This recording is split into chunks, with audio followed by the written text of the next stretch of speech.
What's going on, Trollomaniacs? Chris here with telesplashgaming. Time to sit back and relax because we're going to take a train ride together. What train is it? Oh, it's the freaking hype train. And I've been grabbing souls every time a big game comes out. Hey, come on, check out this game. It's going to be amazing. Oh, maybe not. Today, it's the Overhyped train. It's not my first barbecue. It's not my first rodeo. I've been smacked around by overhyped games for years. And with Death Stranding coming out, with Jedi Fallen Order coming out, they're getting lots of hype. I hope they're not overhyped. But in the past, it's happened, and I'm talking about some of the most overhyped games in the history of gaming. So sit back and relax. We're gonna take this train ride together. Let's do it.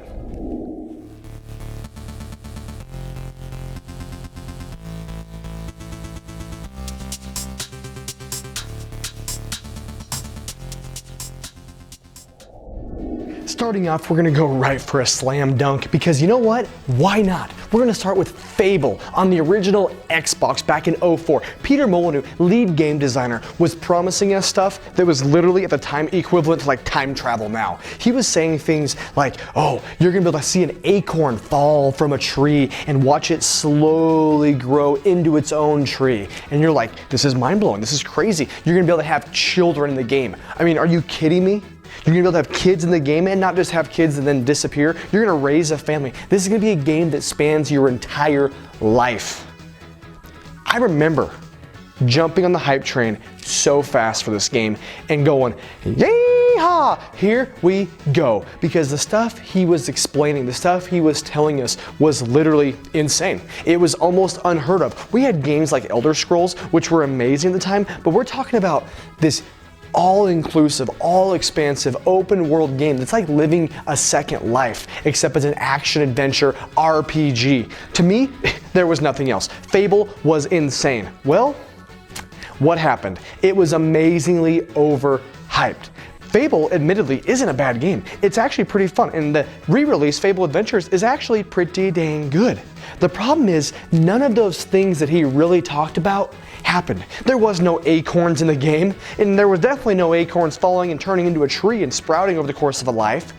The open world pretty much disappeared, turned into a pretty much linear game that wasn't terrible, like I said, but it was a linear, fun action adventure RPG with a good and a bad system that really wasn't even that expansive. You had little horns, or you had like a halo, you were good, you were bad, kind of like the light and dark side in Star Wars, and that was really it.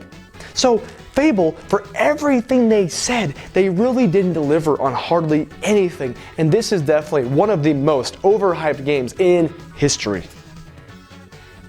The next one up is another game that was so hyped, but this is why. It was known as the Halo killer, and that's Haze for the PlayStation 3. Haze was going to come out and take away all of the accolades that Halo was getting. It was going to be the next sci-fi adventure for those that couldn't get the Xbox experience. For me, oh, I had an Xbox. I was a hardcore gamer. I was doing LAN parties with my buddies. Believe me, we had back-to-back CRTs set up, 4-on-4 gaming. It was insane. But for many people, it was Halo or it was a PlayStation variant, whether it was Resistance or it was Haze. So those who didn't get to play Halo were really missing out on an amazing first-person shooter, but not anymore. Oh no, guys, we have Haze coming. It's gonna kill Halo. It's gonna be the next sci-fi adventure. It's gonna have amazing AI, incredible multiplayer. It's gonna suck. That's what it did. Haze didn't live up to any expectations. The graphics were pretty good, and that was about it. This was underwhelming in every aspect of gameplay, and I think the company behind it literally might have even closed its doors shortly afterwards. It was released with crappy AI, a short storyline, and a boring multiplayer.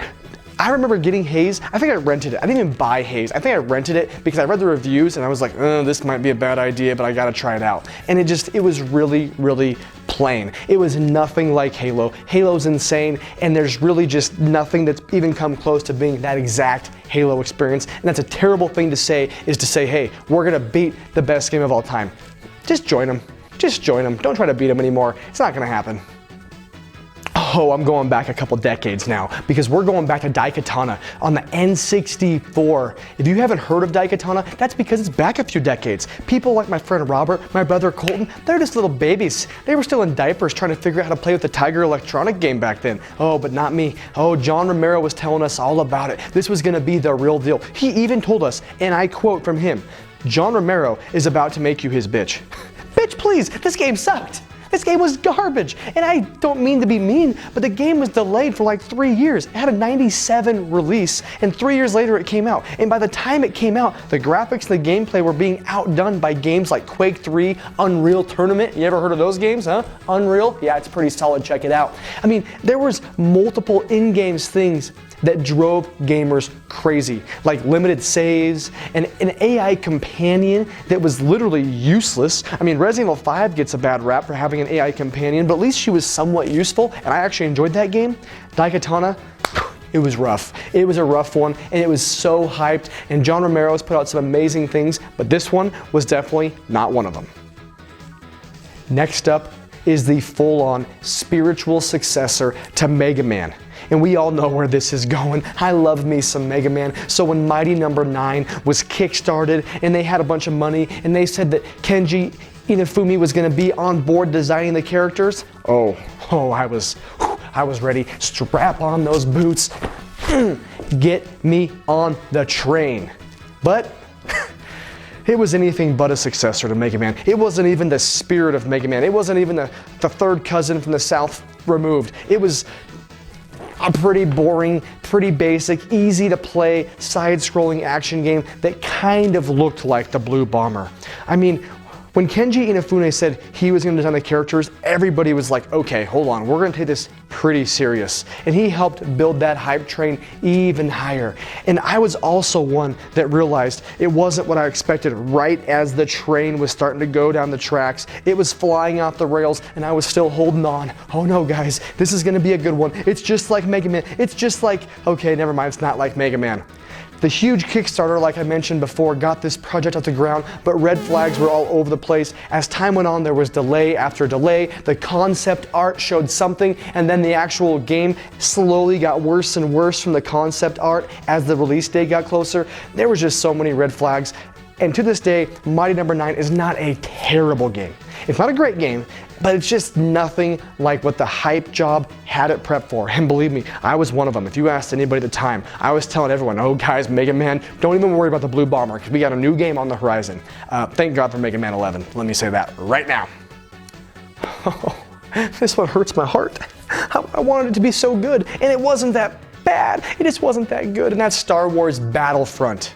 Not the original one on the Xbox and PlayStation 2, because those games are amazing. We're talking about the newest Star Wars Battlefront, and then Star Wars Battlefront 2. But 2, we'll just go ahead and skip that one. We're getting right to the first one. Star Wars Battlefront has amazing graphics, some of the best graphics I've ever seen. It was literally Star Wars to a T. The sounds, the visuals, everything about the actual presentation of Star Wars is amazing. And it blew me away. It literally blew me away. But then when I played the demo, and I was bored after like an hour, I realized the game just blew. Honestly, it was just one of those games that was supposed to be like Battlefield, except it was like a dumbed down version of Battlefield for Star Wars fans. Hey, I can play Battlefield just fine. You don't have to make an easier version of Battlefield around my favorite game, my favorite movie franchise of all time. I'm okay, okay? Make the game tough, make the game fun. And Battlefront it was just missing that piece. And this is probably one of those divisive ones because some people absolutely loved it. But for me personally, Star Wars Battlefront was so hyped. And the demo looked so good. And even when I played the demo, I started to get bored, but I told myself, no, it's okay, it's okay. It's gonna be great. But no really single player campaign. It was all multiplayer. Welp. It was just monotonous. It was too monotonous for me, and it just wasn't that fun at the end. And when Star Wars Battlefront 2 got announced, I wasn't excited at all. I still haven't played it to this day. Nope.